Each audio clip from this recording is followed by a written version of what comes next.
अस्सलाम वालेकुम जी। आज फवाद चौधरी केस की हम बात करेंगे। ज़मानत उनकी मंजूर हो गई है, लेकिन आज कुछ बात करेंगे जो आर्टिकल 124 है, जिसके तहत फवाद चौधरी के ऊपर मुकदमा दर्ज किया गया था। और उसके अलावा आज जो मुंशी के लफ्ज़ के ऊपर जो ऑनरेबल जज साहब थे, उन्होंने जो रिमार्क्स दिए उसके हवाले से बात करेंगे। और इसका जो एक कलोनियल माइंडसेट शो करता है ये जो 124 पीपीसी है, इसको अदालत ने भी यही कहा कि जो बरतानवी साम्राज्य था बरसगीर के ऊपर, उसकी उस दौर में इस जो 124 है उसकी ज़रूरत थी, और वो किन वजूहात की बिना पर उस वक्त किया गया था उसकी कुछ बात करेंगे। पहले समात की बात कर लेते हैं। आज ये फैज़ान हैदर गिलानी की अदालत थी, एडिशनल सेशन जज हैं, और वहाँ पर बाबर अवान, फैसल चौधरी, अली बुखारी पेश हुए फवाद चौधरी की तरफ से।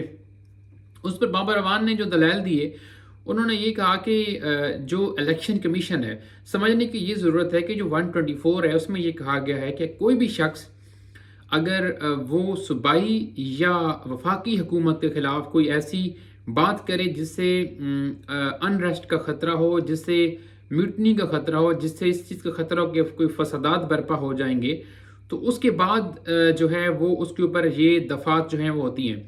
तो पहला पॉइंट तो ये उठाया गया कि जो इलेक्शन कमीशन ऑफ पाकिस्तान है वो ना तो कोई इस तरह से हुकूमत, वो एक इस तरह का इदारा नहीं है, ना तो वो हुकूमत है, ना तो वो सूबाई हुकूमत है, ना वो फेडरल गवर्नमेंट है।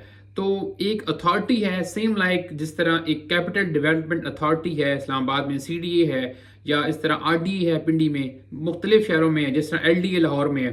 तो पहली बात तो ये की गई कि ये जो कानून की शिक है जिसमें ये लिखा हुआ है, तो 124 के ऊपर ये पूरा नहीं उतरती ये बात। पहली बात तो ये है।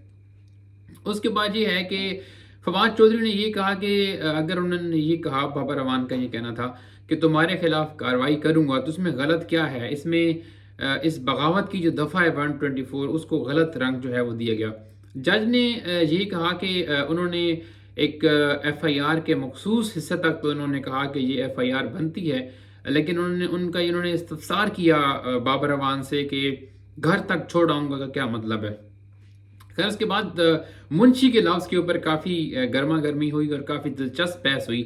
प्रोसिक्यूटर कहता है कि जी जो इसी इलेक्शन कमीशन ऑफ पाकिस्तान है, उसके जो सेक्रेटरी इलेक्शन कमिश्नर हैं और जो चीफ इलेक्शन कमिश्नर हैं, उनको मुंशी क्यों कहा गया है? इसके ऊपर जो जज थे फैज़ान हैदर गिलानी, उन्होंने ये कहा कि मुंशी के लफ्ज़ के ऊपर इतना वावेला क्यों है, ये इसको गलत क्यों समझा जा रहा है। उसके अलावा जो आप थोड़ी सी उसके बाद ये हुआ कि 20,000 की मुचलकों के एवज ये ज़मानत तो मंजूर होगी, लेकिन जो PPC है 124, इसको समझना थोड़ा सा ज़रूरी है।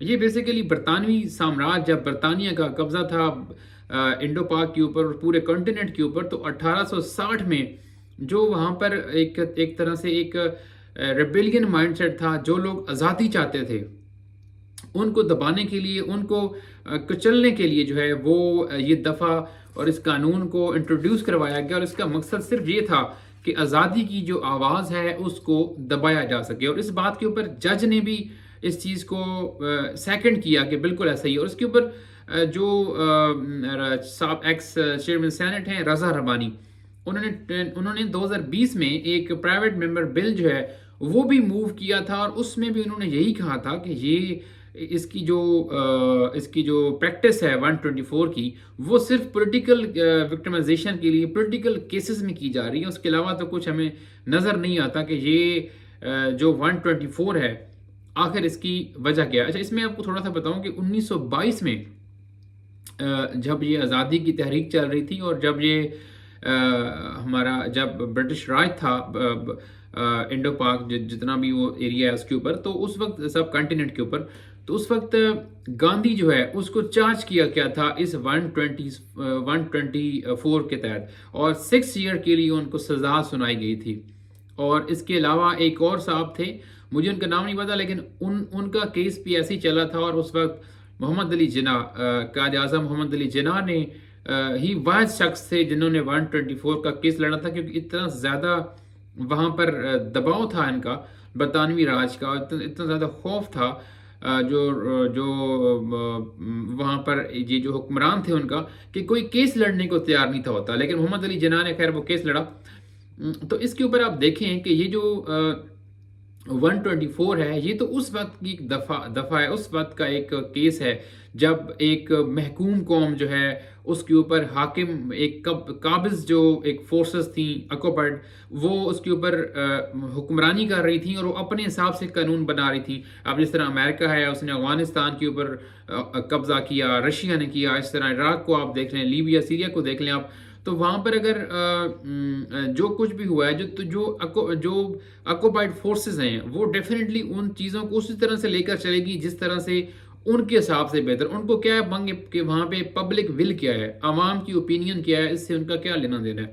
تو بہرحال یہ 124 اس چیز کے اوپر تو سارے متفق ہیں کہ یہ 124 جو ہے یہ پولیٹیکل وکٹمائزیشن کے لیے ایک ٹول ہے اور اس کو یوز کیا جا رہا ہے۔ بہرحال یہ فواد چودھری کی ضمانت منظور ہوگی ہے 20,000 کے مشترکوں کے عوض۔ آپ لیٹ سی کہ آگے اس کیس میں کیا ہوتا ہے۔ اور جو 124 ہے جو کہ ایک کلونیل مائنڈ سیٹ، ایک کلونیل ایرا کا ایک تحفہ ہے، اس کی یاد کرواتی ہے۔ تو اس کی جو فیٹ ہے اس کو کیوں نہیں یہ کر رہے؟ پہلے نواز شریف کے خلاف بھی اس دفعات کے تحت جو ہے وہ کیسز درج کیے گئے، اب پی ٹی آئی کی لیڈرشپ کے خلاف کیے جا رہے ہیں اور آگے بھی یہ سلسلہ چلتا آ رہا ہے۔ اور یہ سلسلہ تو شروع ہوا تھا 1922 سے، جب یہ گاندھی کے اوپر جو کیس ہوا تھا، تو تب سے لے کر اب تک یہ چلتا آ رہا ہے اور ہر کیس میں تقریباً جو ہے 90% یہ پولیٹیکل وکٹمائزیشن ہوتی ہے۔ تو میرے خیال میں پولیٹیکل پارٹیز کو مل کر اس کو ختم کرنا چاہیے اور اس حوالے سے کچھ مل بیٹھ کر قانون سازی کریں، کیونکہ تحریک انصاف ہو، نون لیگ ہو یا جو بھی ہو، جب ان کی گورنمنٹ آتی ہے تو اس طرح کی چیزوں کی طرف ان کا رجحان کم ہوتا ہے، کیونکہ ظاہر ہے ان کی کچھ مصروفیات ایسی ہوتی ہیں جو میرے خیال میں ان چیزوں سے زیادہ ان کے نزدیک ضروری ہوتی ہیں۔ بہت شکریہ۔